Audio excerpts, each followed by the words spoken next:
এই 15.5 বছর তারা পুনের রাজ্য কায়েম করেছিল।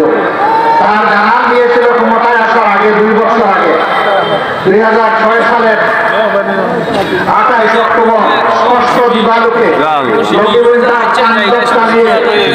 এবং সন্তানদেরকে নির্মমভাবে হত্যা করে তাদের লাশের উপর দাঁড়িয়ে যখন নর্তন কীর্তন করেছিল, তখন তারা জাতিকে জানিয়ে দিয়েছিল যে আমরা ক্ষমতায় আসলে এই খুনের রাজনীতি করব।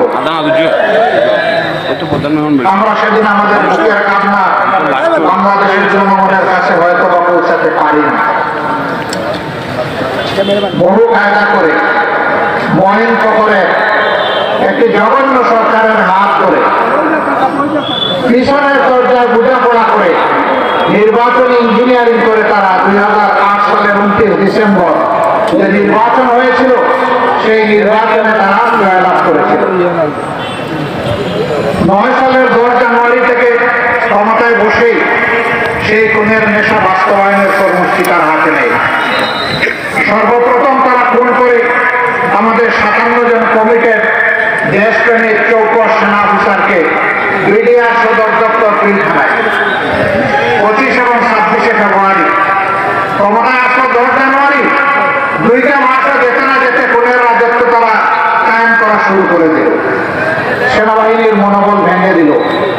বিডিআরকে ধ্বংস করে সেই বাহিনী 17,500 সদস্যকে চাকরিচ্যুত করল, 8,500কে জেলে দিল। জেলের ভিতরে এ পর্যন্ত 350 অধিক তারা মারাইল। আমাদের গর্বের এই বাহিনীটা ধ্বংস হলো। ক্ষমতায় যাওয়ার সিঁড়ি হিসাবে তাদেরকে ব্যবহার করে চক্রান্ত করে তাদেরকে ধ্বংস করে দিল। আমাদের গর্বিত এই বাহিনীর নাম বদলে এখন বিজিবি রাখা হয়েছে।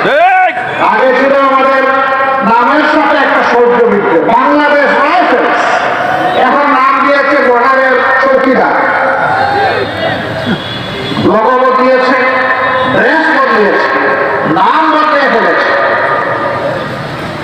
কারা এগুলা করবে? কারা হত্যাকারী ছিল?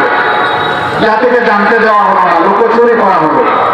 রাতের অন্ধকারে বিদ্যুতের আলো কেড়ে নিয়ে অন্ধকার করে খুনিদেরকে পালিয়ে দেওয়ার সুবিধা করে দেওয়া হবে। একটা বিশেষ দেশের সেদিন কেন এসেছিল ঢাকায়? এরপরে হঠাৎ করে উদ্ধার হয়ে গেল কিভাবে? তার জবাব স্বৈরাচারী সরকাররা না দিলেও একদিন তাদেরকে দিতে হবে।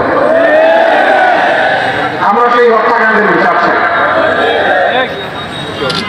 এরপরেই শুরু হল তাদের তাণ্ডব। তাদের প্রথম লক্ষ্য